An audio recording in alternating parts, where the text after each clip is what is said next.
ఇదేంటి ఇలా మెసేజ్ చేసింది?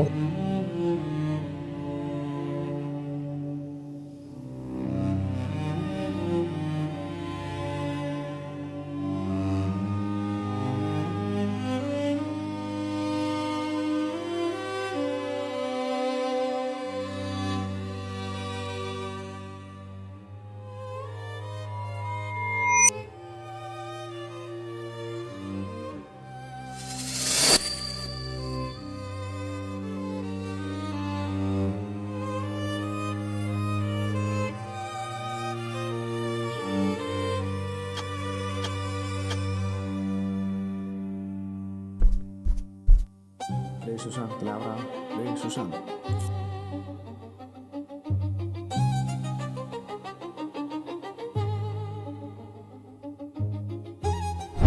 అరే ఇప్పుడు ఎరా నువ్వు లేచేది? టైం అవుతుంది, బ్రేక్ఫాస్ట్ కూడా చేయలేదు. మనం త్వరగా ఫ్రెష్ అయ్యి వస్తే బయలుదేరుతాం.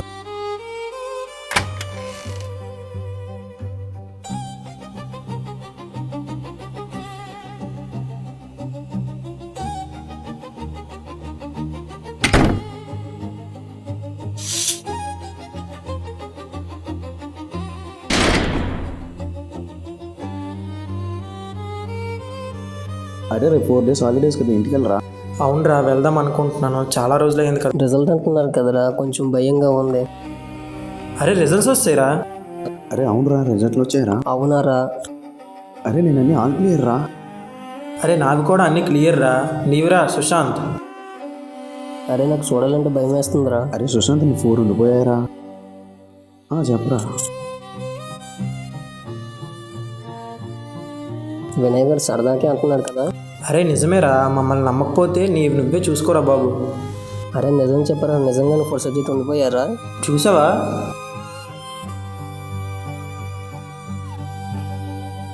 అరే టైం అవుతుందిరా, రండి తినడానికి వెళ్దాం. రే సుశాంత్, నువ్వు రావా తినడానికి? నేను రానురా, మీరు వెళ్ళండి. అరే అయ్యిందేదో అయిపోయింది, తిందాం రా. తినడానికైనా రావా? అరే వీడు ఇంకా ఇక్కడే కూర్చున్నాడు రా. ఎంతసేపు అలా ఆలోచిస్తావు? అరే వాడికి ఎంత చెప్పినా వేస్ట్ రా, వాడు మా అన్న. మీరు ఒకర్రా. అరే రేపు నేను ఇంటికి వెళ్దాం అనుకుంటున్నాను రా. మీరేమనుకుంటున్నారు? నేను కూడా వెళ్ళిపోతాను రా. ఏరా సుశాంత్, నువ్వు వెళ్ళవా? చూస్తాను రా, ఆలోచిస్తే ఇంటికి వెళ్ళండి. అరే వరుణ్, నేను పడుకుంటారా. చూడు టైం 11:45 అయింది, నేను పడుకుంటా. అవునరా, చాలా టైం అయింది, నేను కూడా పడుకుంటా. సుశాంత్, రే సుశాంత్, మేము పడుకుని పోవాలనుకుంటున్నాం. పడుకుంటావా లేదా? పడుకుంటారా, కాసేపు అయ్యాక పడుకుంటున్నాం.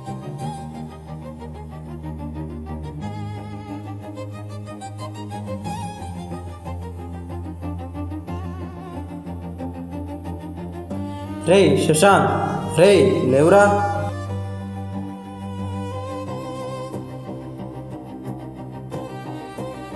అరే సుశాంత్, నేను ఇంటికి వెళ్తున్నాను రా. నీకు నచ్చితే ఇల్లు, లేదంటే నీ ఇష్టం. ఇంకా ఆగురా, వాడు మాటలేం పట్టించుకోకు. ఇప్పటివరకు నీ కోసం చూసాం, లేట్ అయిపోతుంది ట్రైన్కి. ఇవేం పట్టించుకోకుండా ఉండు, జాగ్రత్త. సరేరా, జాగ్రత్తగా వెళ్ళండి. ఇళ్ళకి ఫోన్ చేయండి.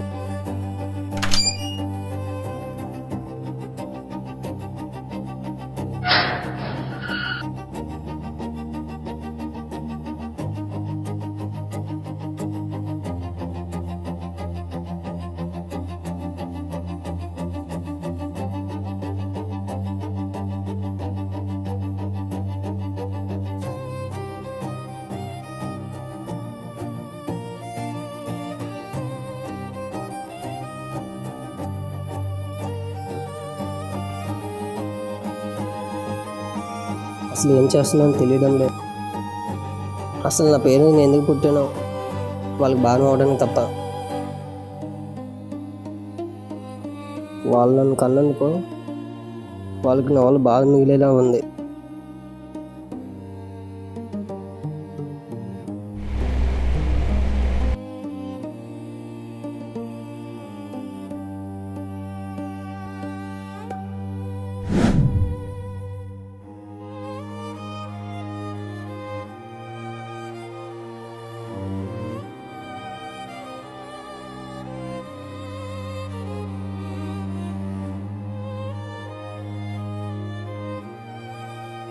తినేసానమ్మా.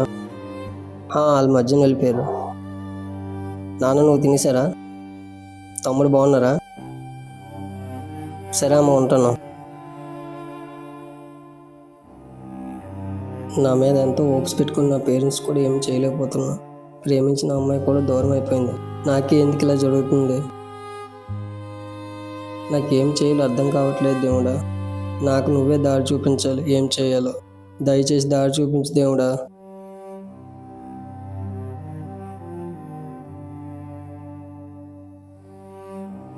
చెప్పురా వినయ్. తినేసారా? వండుకున్నా. ఇప్పుడు అంతా ఓకేరా, నార్మలే. సరే ఓకే, నువ్వు ఇంటికి జాగ్రత్తగా వెళ్ళు.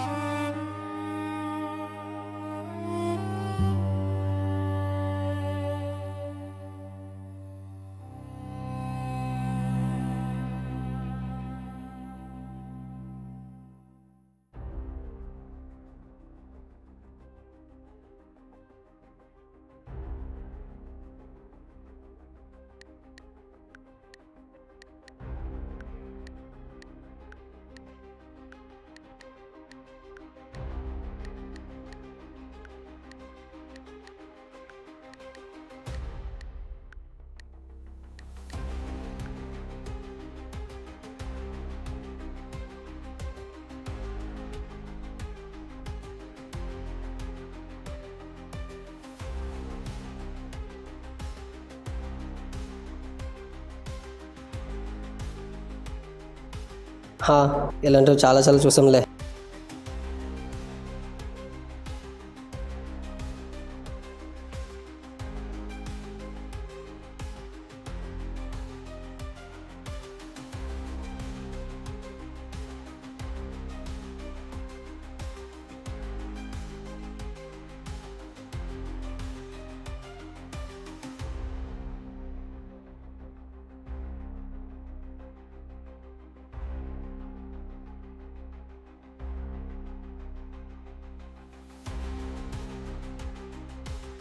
టైం లిమిట్ అని ఉంది కదా, ఆ రీల్స్లో చూసింది ఒకసారి ట్రై చేద్దాం.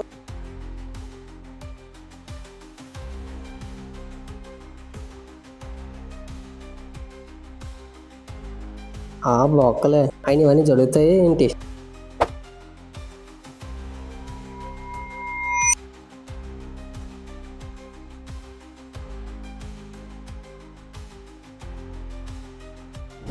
ఏంటిది అసలు? ఎక్కడున్నాను? ఏ చోటు ఇది? భగవద్గీత ఏంటి ఎక్కడ ఉంది?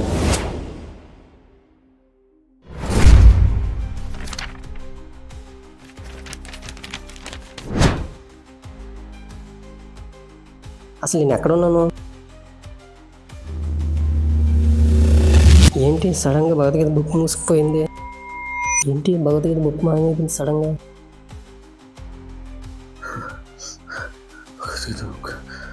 మళ్ళీ ఇక్కడికి వచ్చింది. నేను ఎక్కడున్నాను అసలు? ఎటు చూసినా తెలుపు రంగు కనబడుతుంది. సడన్గా భగవద్గీత కనిపించింది, మళ్ళీ సడన్గా మాయమైపోయింది. అసలు నేను ఇక్కడ ఏం చేస్తున్నాను ఏంటి అర్థం కావట్లేదు అసలు.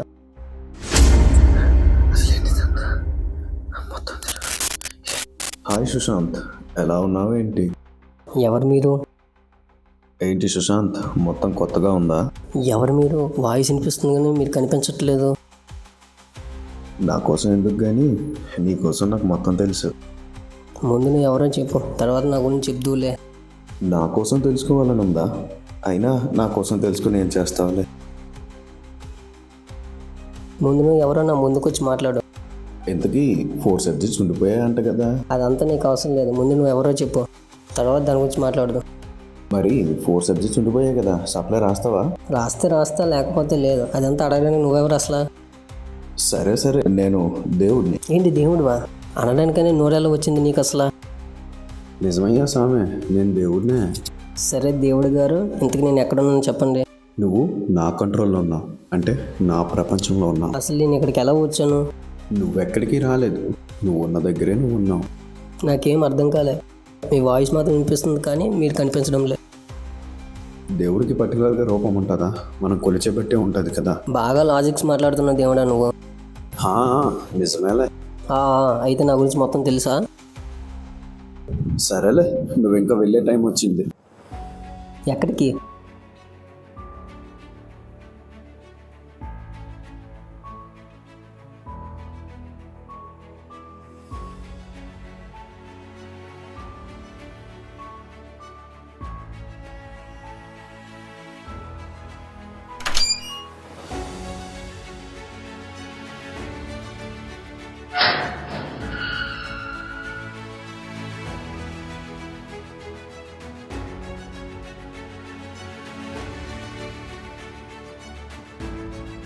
రా సుశాంత్, మళ్ళీ వచ్చావా? మళ్ళీ నువ్వు మొహం దాసేసి మాట్లాడుతున్నావా?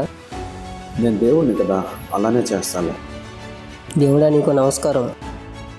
పర్లేదు సుశాంత్. సరే కానీ 4 సబ్జెక్ట్స్ ఉండిపోయాయి కదా, కారణం ఏంటంటావు?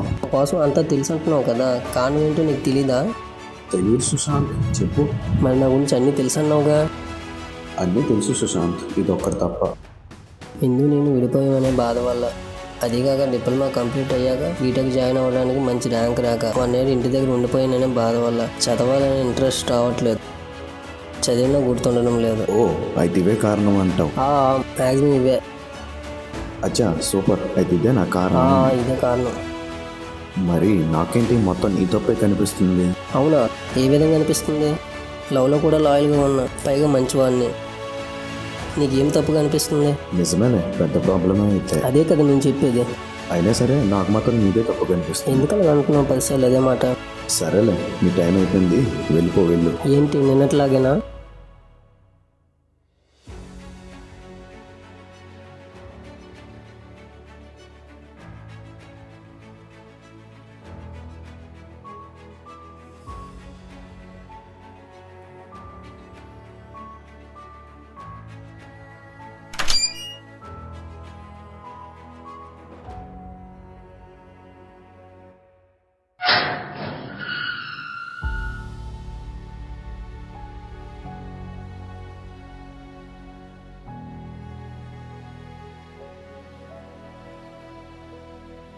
వచ్చావారా? నీకోసమే వెయిటింగ్. నువ్వు అక్కడ సోను, ఎంతసేపు నేను ఎప్పుడు వస్తాను కాచుకొని కూర్చుంటావు. అవును దేవుడా, నేను ఏదో అంటున్నాను, నాది తప్పని. ఏంటి నీ ఉద్దేశం అసలు? అదా తర్వాత చెప్తాలే. ఇంతకీ నీ ఫ్రెండ్స్ కాల్ ఏమంటున్నారు? చేస్తే లిఫ్ట్ చేయడానికి భయం వేస్తుంది. మళ్ళీ ఎక్కడ 4 బ్యాక్లాగ్స్ గురించి గుర్తు చేస్తారా అని. ఉన్న నిజం చెప్తే భయం ఎందుకు సుశాంత్? ఎందుకు ఉండిపోయి వాళ్ళకి కారణం తెలియదు కదా. ఎందుకు తెలియాలి సుశాంత్? ఎవరి బాధలు వాళ్ళకు ఉంటాయి. ప్రత్యేకంగా నీకోసం ఎవరు ఆలోచించరు కదా. అయినా సరే ఒకసారి సబ్జెక్ట్స్ ఉండిపోయాయంటే ఉండిపోయాయని అంటారు ఎవరైనా సరే. అయినా సబ్జెక్ట్స్ ఉండిపోవడానికి కారణం మాత్రం నువ్వు చెప్పిందే. నా దృష్టిలో కారణం మాత్రం నువ్వే సుశాంత్. అది ఎలా అనుకున్నారు మీరు అసలు? అదంతేలే, నాకు అలా అనిపించింది. ఇందులో నా తప్పేం లేదు, సిచ్యువేషన్ డిమాండింగ్ వల్ల అలా జరిగింది. ఓ అవునా? నిజంగా అంటున్నావా? సిచ్యువేషన్స్ వల్లే ఉండిపోయా అనుకుంటున్నావా? నీ ప్రాబ్లమ్స్ వల్లే ఉండిపోయా అనుకుంటున్నావా? నీకు నిజాన్ని చూపించనా? చూపిస్తావు, నాకేం అర్థం కావట్లేదు. అప్పటికే చెప్పా కదరా, చదువురా అని. అప్పుడు చదవలేదు, గుర్తుపెట్టుకోమంటే గుర్తుపెట్టుకోలేదు. రిజల్ట్ ఎలా వచ్చింది? ఏవో ఆలోచనలు పడ్డావు, ఇప్పుడు అన్నీ పోయి రిజల్ట్ కూడా రాలేదు. నువ్వు ఇంకా పాస్ అవ్వగలవారా? 4 సబ్జెక్టులు ఉన్నాయి, ఇంకేమవుతావులే.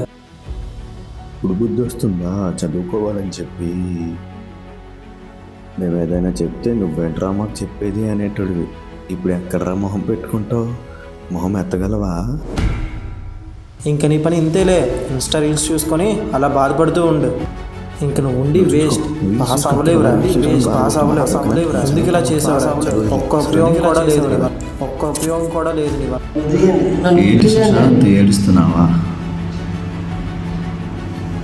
ఏంటి ఇదంతా? ఇప్పుడు చెప్పు, కారణం ఎవరైనా? ఆల్రెడీ చెప్పాను కదా నా ప్రాబ్లమ్స్ అని, నేను అవ్వడానికి కారణం. అలా అయితే ఇందుకు కూడా నువ్వు ఫేస్ చేసిన సిచ్యువేషన్ ఫేస్ చేసి ఉంటుంది కదా. నీకుండా ఎక్కువ ఫేస్ చేసి ఉండొచ్చు మేబీ తను, ఎందుకంటే అమ్మాయి కదా. బట్ ఓకే, అయినా తను అవన్నీ భరించింది. మీరు అప్పుడప్పుడు మాట్లాడుకుంటూ ఉంటారు కదా నార్మల్గా. తను చెప్పే ఉంటుంది తన సిచ్యువేషన్ ఎలాంటిదో అని చెప్పి. అయినా సరే తను అవన్నీ భరించి ఆ సెమ్లో క్లాస్ టాపర్గా నిలిచింది. మేబీ తను నీకుండా 1 year ముందుండొచ్చు, కానీ ఫేస్ చేసే సిచ్యువేషన్ మాత్రం సేమే కదా. రాసే తీరు కూడా ఒకటే కదా. కానీ తనకి నీకు వ్యత్యాసం ఏంటో తెలుసా? తను తన కోసం తన పేరెంట్స్ కోసం కష్టపడుతుంది, కానీ నువ్వు ఎందుకు పనికిరని ఆ బాధ పెట్టే రీల్స్ చూసుకుంటూ పనికి మళ్ళీ ఆలోచనలు ఆలోచించుకుంటూ టైం వేస్ట్ చేసావు. మరి దీనికేమంటావు? అవును నిజమే, కానీ తన సిచ్యువేషన్ వేరు, నా సిచ్యువేషన్ వేరు. సిచ్యువేషనా? అబ్బో సరేలే. సిచ్యువేషనే. నువ్వు భగవద్గీత చదివావు కదా, మరి అందులో లేదా ముందు నీ వల్ల ఏం తప్పు జరిగిందో చూసుకోవాలి, కానీ నువ్వు పాస్ అవ్వడానికి కారణం ఖచ్చితంగా అవే అని ఎలా చెప్పగలుగుతావు? నువ్వేమైనా ఫ్యూచర్ నుంచి వచ్చావా? నేనేం తప్పు చేసాను? బాధపడ్డాను తప్ప. బాధపడడం తప్పు కాదు, అదే పనిగా బాధపడడం తప్పు. లైఫ్లో బాధలు ఉంటాయి, దాని నుంచి బయటికి రావాలి అని చూడాలి, కానీ అందులోనే ఉంటాను అంటున్నావు నువ్వు. ఇలా అయితే ఎలా సుశాంత్? మరి బయటికి రావా? నీకు మరి మారాలని లేదా? ఇలానే ఉండాలని ఉందా? అవును నిజమే, బాగా బయటపడాలి, కానీ నా సిచ్యువేషన్ వేరు కదా. మళ్ళీ తిరిగి సిచ్యువేషన్ దగ్గరికే వచ్చావేంటి సుశాంత్? మీకు ఎంత చెప్పినా ప్రయోజనం ఏంటి లేదు అసలు. అది నేను అనాల్సింది మాట సుశాంత్, నువ్వు అనాల్సింది కాదు. వదిలేయండి, ఇంకంతే, నా సిచ్యువేషన్ ఎంత, వదిలేయండి. ప్రతిసారి సిచ్యువేషన్ అంటావేంటి? తప్పు నీ మీద ఉంచుకొని. నేనంతే. జరగాల్సింది ఎలానో జరిగిపోయింది, కానీ జరగవలసింది మాత్రం నీ చేతిలో ఉంది. దాన్నైనా మార్చుకోవడానికి ప్రయత్నించు సుశాంత్. ఎప్పుడు బాధలోనే ఉంటావా? నేను ఇలానే ఉంటా, నేనేం మారాల్సిన అవసరం లేదు. మరి మారకుండా ఏం చేస్తావు? ఏంటి ఆలోచిస్తున్నావు సుశాంత్? మళ్ళీ ఫస్ట్ నుంచి స్టార్ట్ చేయి. నీ డిప్లొమా డేస్కి వెళ్ళు, నీ ఎబిలిటీ ఏంటి అనేది చూపించు. ట్రై చేయి నా సుశాంత్. వల్ల కావట్లే, నాకు ఇంట్రెస్ట్ ఉండట్లే, అసలు నా వల్ల కావట్లే. ఎంత చదివినా అసలు గుర్తుండట్లేదు అసలు. ఎందుకలా అనుకుంటున్నావు సుశాంత్? ట్రై చేయి ఆలోచనలు కంట్రోల్ చేయడానికి. ఒకటి గుర్తుపెట్టుకో, నువ్వు గట్టిగా తలుచుకుంటే మారగలవు. ఎలా అసలు ఎంత ఇంట్రెస్ట్ పెట్టినా అవ్వట్లేదే. నువ్వు బుర్రలో 10 ఆలోచనలు పెట్టుకొని చదవకు సుశాంత్. నీ ఫోకస్ అంతా బుక్ పైనే ఉండాలి. అర్థమవుతుందా సుశాంత్? నిజమే దేవుడా, కానీ తను నాకు గుర్తొస్తుంది బాగా. తన ఆలోచనలు పక్కన పడి అది అయిపోయింది. ఇంకా మీ ఇద్దరు లైఫ్ వేరు. నువ్వు ఆలోచించినా బాధపడినా వేస్ట్. ఇంకా నీ బాధ తనకి కనిపించదు సుశాంత్. అన్ని మార్చడానికి తన చేతుల్లో ఏం లేదు. ఇంకా మారాల్సింది నువ్వే సుశాంత్. కానీ జరిగిన విషయాలు మర్చిపోలేను కదా. మర్చిపో సుశాంత్. ఉన్నది చిన్న లైఫ్లో జరిగిన విషయాలకి బాధపడడం ఉన్న టైంలైనా నీకు అనుకూలంగా మార్చుకో. నేను ఇంట్రెస్ట్ పెట్టి చదివితే నార్మల్ అవుతానా? నేను చదువు కోసం అనట్లేదు సుశాంత్, నీ ఆలోచనలు మార్చుకోమంటున్నా. నువ్వు ఆలోచించే తీరు మారితే నువ్వు మారుతావు. అడిగిన దానికి సమాధానం చెప్పలేదు. భగవద్గీత శ్లోకం మర్చిపోయావా సుశాంత్? లేదా తెలిసి కూడా ఇలా ప్రవర్తిస్తున్నావా? కర్మణ్యేవాధికారస్తే మా ఫలేషు కదాచన మా కర్మ ఫలహేతుర్భుర్ మాతే సంగోస్తు కర్మని. దీని భావం ఏంటో తెలుసా? నువ్వు కష్టపడు, నీ కర్మ నువ్వు అనుసరించు, ఫలితాన్ని ఆశించుకో. ఫలితం రావాల్సింది నీకు వస్తుంది. నువ్వు పడ్డ కష్టానికి నీకు ఫలితం వస్తుంది. ప్రయత్నించకుండా నేను మారుతానా అని అంటే నేనేం సమాధానం ఇవ్వగలను? మార్పు అనేది నీలోంచి కొట్టాలి సుశాంత్. ఎవరో చెప్తే వచ్చేది కాదది. మళ్ళీ మునపటిలా మారడానికి ప్రయత్నించు. నువ్వు ఇక్కడ ఆగిపోతే నీ జీవితాన్ని నువ్వే నాశనం చేసుకున్నట్టు అవుతుంది సుశాంత్. అలా చెప్పిన దానికల్లా బుర్రోపడం కాదు సుశాంత్. నీలో మార్పు రావా? ఇంకా మారు సుశాంత్. నువ్వు నీ కోసం బ్రతుకు, నీ కోసం, నీ పేరెంట్స్ కోసం కష్టపడు. లైఫ్ చాలా చిన్నది సుశాంత్. అన్ని బ్యాలెన్స్ చేసుకుంటూ వెళ్ళాలి. నా వల్ల కాదు, నేను ఇంతే, నేను ఇలానే ఉంటా అంటే కుదరదు సుశాంత్. ఇప్పటికైనా మారు. నేను చెప్పింది నిజమో కాదో ఆలోచించు. అది కూడా నిజమే. ఈ విషయం నేను ఎందుకు గుర్తించలేదు? అర్థం చేసుకో సుశాంత్. చిన్నపిల్లడివి కాదు, టీనేజర్వి. నీకు చాలా టైం ఉంది. ఇంకా మళ్ళీ స్టార్ట్ చేయి ఫస్ట్ నుంచి. ఏం పర్లేదు, టైం ని బ్యాలెన్స్ చేసుకో. ఈ ఏజ్ లో లేనిపోని ఆలోచనలతో మనసుని బుర్రని పాడు చేసుకున్నావంటే ఫ్యూచర్ ని నువ్వే నాశనం చేసుకున్నట్టు అవుతుంది. చెప్పేది కూడా నిజమే, కానీ ఎలా స్టార్ట్ చేయాలో, ఎక్కడి నుంచి స్టార్ట్ చేయాలో ఇప్పుడే స్టార్ట్ చేసి సుశాంత్. అనుకున్నావంటే వెంటనే మొదలు పెట్టాలి. లాగొద్దు, మళ్ళీ మొదటికే వస్తావు. ఒకటి గుర్తుపెట్టుకో సుశాంత్, ఏ పనైనా సరే ప్రతిఫలం ఆశించకుండా చెయ్యి. ఒకవేళ ప్రతిఫలం ఆశించావు అంటే అది నిన్ను ఇంకా ఎక్కువ బాధ పెడుతుంది. అది లైఫ్లో అయినా, లవ్లో అయినా, చదువులో అయినా. అర్థమైందా సుశాంత్? మొదట నువ్వు సరిగ్గా కూర్చో. సరే దేవుడా, నాకు ఇప్పుడు అన్నీ అర్థమవుతుంది. మళ్ళీ మొదలు పెడతా. అవసరం లేని ఆలోచనలన్నీ పక్కన పెట్టేసి నా కోసం, నా పేరెంట్స్ కోసం మారుతా. మళ్ళీ మునపట్ల అవుతా ఖచ్చితంగా. నేను నువ్వు మార్చుకో సుశాంత్. అర్థమైందా? సరే, ఇంకా నా టైం పూర్తయింది, నేను వెళ్ళాలి ఇంకా. సరేనా? మ్యాక్సిమం మనం ఇంకా కలవకపోవచ్చు. సరేనా? మరి వెళ్ళి. సరే కానీ ఎంత చెప్పు, ఒకసారి నీ రూపం చూపించవచ్చు కదా దేవుడా. నేను నీ అంతరాత్మను సుశాంత్. నీలో ఉండే నువ్వు నేను వేరు కాదు, ఇద్దరం ఒక్కటే.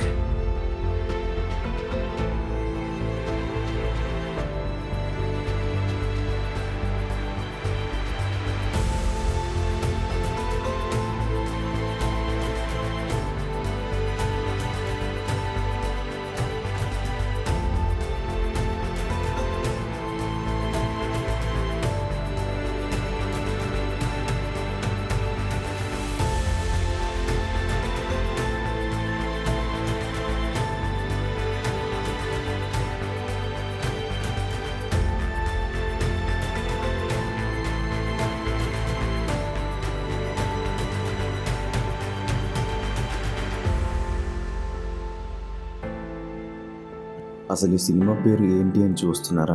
నేనైతే ఏం పెట్టుకోలేదు పేరు. ఎందుకు అంటే ఇది కల్పిత కథ కాదు. ప్రతి ఒక్కరి లైఫ్లో ఏదో ఒక సిచ్యువేషన్లో ఇలాంటి ప్రాబ్లమ్స్ని ఫేస్ చేసే ఉంటారు. ప్రాబ్లమ్స్ అనేవి వస్తూనే ఉంటాయి. వాటిలోనే మనం కూడా వెళ్తూ ఉండాలి. ఆగిపోతే పూర్తిగా అక్కడే ఆగిపోతాం. సరే, అయితే మళ్ళీ కలుద్దాం.